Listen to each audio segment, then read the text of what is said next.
টোকায় ভাইয়েরা আমার, বোনেরা তোমার। হ্যাঁ, মিরপুরে আগুন লাগে তো অনেক অনেক মানুষ মারা গেছে, তাতে কি হয়েছে? আমাদের শাপলা প্রতীক চাই। চিটাগাংয়ের ইপিজেডে তো এত বড় এক কারখানা পুরা বন্ধ হয়ে গেল, 7টা কারখানাও তারা বন্ধ ঘোষণা করে দিল, তাতে কি হয়েছে? আমাদের শাপলা প্রতীকই চাই।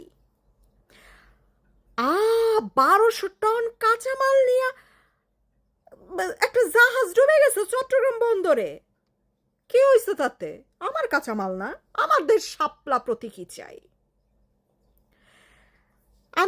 ঢাকা আন্তর্জাতিক বিমানবন্দরে কি ভয়াবহ অগ্নিকাণ্ড, কত কত ব্যবসায়ীদের স্বপ্ন পুড়ে ছাই, কার্গো ভিলেজে আগুন, সব শেষ, ব্যবসায়ীরা একদম পথেই বসে গেছে।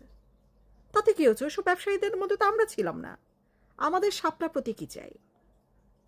জি, বান্দির পুত এবং জিদের শাপলা প্রতীকী চাই। ঠিক আছে, দেশ যা ইচ্ছা তাই হয়ে যাক, কিছু যায় আসে না, তাদের শাপলা প্রতীকী চাই।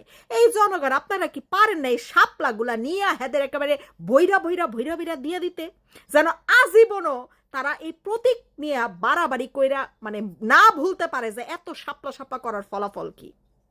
হ্যাঁ, 202টা মানে কলেজের সবাই হচ্ছে ছাত্রছাত্রী ফেল, কি হয়েছে? আমরা তো লেখাপড়া করি না, আমরা তো মেধাবীর সার্টিফিকেট পেয়ে গেছি, আমাদের শাপলা প্রতীক দরকার। আমরা করছি না, কি বলে, পদযাত্রায় যখন আমরা গেছিলাম তখন শাপলা হাতে বাইরে হয়েছিলাম, তখন কেন আমাদের ঠেকানো হয় নাই? কেন রে? এই বান্দির জি সামান্তা, এই বান্দির জি, তুই জানোস না অফিসিয়ালি তোদেরকে কোনো প্রতীক না দেওয়ার আগ পর্যন্ত তোরা সেই প্রতীক নিয়ে পদযাত্রা করতে পারিস না? গেছিলি কেন পদযাত্রায়? তোদেরকে কি পদযাত্রায় শাপলা নিয়ে যাওয়ার কোনো লিখিত চিঠি কোনো অফিসার দিছিল? হ্যাঁ, তোর কথা হচ্ছে এখন যখন আমরা পদযাত্রায় গেছি শাপলা নিয়ে তখন কেন আটকাইল না? ভাই, বাংলাদেশ রাষ্ট্রের সব অফিসাররা তোদের নিয়ে তো ব্যস্ত থাকবে না, অফিসারদের অফিসিয়াল একটা নিয়ম আছে, সেই নিয়মে চলবে। হ্যাঁ, তোরা সময় দিয়ে বসে থাকতে যে ঠিক আছে আমাদের প্রতীক আগে নির্ধারিত হোক, তারপর আমরা পদযাত্রায় যাব। তোরা আগে শাপলা নিয়ে পদযাত্রায় গেছস কিসের জন্য? তোদের কে যাইতে বলছিল? আছে তোদের কাছে কোনো প্রমাণ, স্বাক্ষরিত প্রমাণ আছে যে নির্বাচন কমিশন থেকে তোদেরকে বলছে যে হ্যাঁ তোমরা পাইতে পারো শাপলা প্রতীক, তোমরা যাও শাপলা প্রতীক নিয়ে পদযাত্রা করো? তোরা গেছিলি কেন? তোরা গিয়েছিস এই কারণে যে বাংলাদেশের কোনো আইনকে তোরা পাত্তা দিস না, তোয়াক্কা করিস না। তোরা মুখ দিয়ে বলেছিস মানে সেটা দিতেই হবে, সেটা রাষ্ট্র তোদের দিতে বাধ্য, না দিলে তোরা ছিনিয়ে নিতে বাধ্য। এই হচ্ছিস তোরা। একবার ভাব তো, তোদের হাতে যদি দেশ যায় কেমন একটা অবস্থা হবে, ভাব একবার। তোরা ভাবা যায়?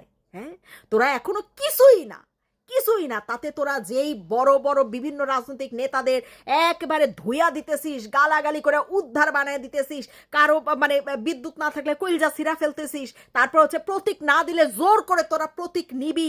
মানে কোনো আইনগত একটা রাষ্ট্রের যে আইনগুলো আছে একটা জায়গায় তোরা সম্মান প্রদর্শন করছিস? হ্যাঁ, কিন্তু আবার আশা করিস জনগণ তোরা নাকি কি বলে একাই নাকি সরকার গঠন করবি। ভাবা যায়? মানে তোরা মুখ দিয়ে বলে ফেলেছিস এখন এটাই হবে, এরকম কিছু? হ্যাঁ, এরকম কিছু? খালি তোর নুনুস বাপ প্রেকর সিংহাসন ছাড়তে তোদের প্রত্যেকের পেটা পাড়া মাইরা যদি না গালায় ফেলে, তখন আমরা সাধারণ জনগণ থেকে বাংলাদেশের লিস্ট থেকে নাম কাটাই ফেলবো, বুঝছিস? তোর নুনুসটা বল ক্ষমতা ছাড়তে, তারপরে দেখ কতক্ষণ সময় নেয় এই দিন মজুর, এই রিক্সাওয়ালা ভাই, এই খেতে খামারে কাজ করা ভাই বোনেরা তোদের পেটে পাড়া মাইরা পেটা গালাই কেমনে দেয়, এইটা খালি দেখবি তোরা। বুঝাইতে পারছি? লোভ অতিরিক্ত হয়ে গেছে তোদের। এক একজনের দিকে তাকাইছিস কত পরিবর্তন তোদের শারীরিক গঠনে। হ্যাঁ, দেশের জন্য কাজ করবি, তোরা তো আগে সার দুম্বা সবকিছু হয়ে গেছিস, তো নড়তেই পারস না, হাঁটতেই পারস না, তোরা দেশের জন্য কেমনে কাজ করবি? দেশের জন্য কাজ ছোটাছুটি করতে গেলে তো শুকায় যাওয়ার কথা, টিংটিঙা হয়ে যাওয়ার কথা, তোরা তাই ফুইলার মাংস শরীরে গায়ে ধরতেছে না।